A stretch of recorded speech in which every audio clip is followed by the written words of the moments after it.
Всем доброго здоровья вазоводам, колхозникам.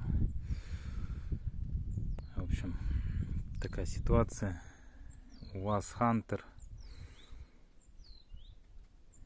двигатель 421, чихал, дергался, стреляет в глушители, в карбюратор. Что только я не сделал. Поменял трамблер, новый он стоит. Карбюратор уже поставил свой родной К151Е.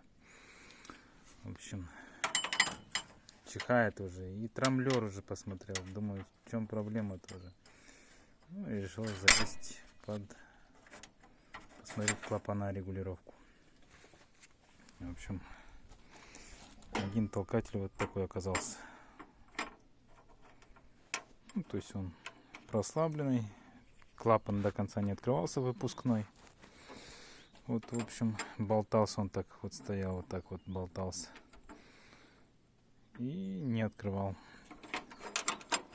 А еще я потом посмотрел. Видите, да, какая канавка идет? Бракованный, поход дело изначально был. Вот такая ситуация. Надеюсь, завтра поставим новый толкатель, отрегулируем. И он будет ездить уже хорошо и долго. Еще вопрос по трубочкам, вот, которые идут. Сюда я понял, бензин, это понятное дело. Это отсюда идет сюда. Тоже понятно. А вот это куда идет трубочка? Нет, это понятно. Это идет к трамблеру. Должно быть. А это вот куда идет? Непонятно.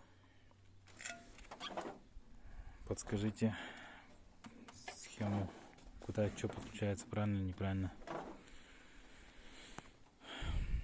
Все, всем пока.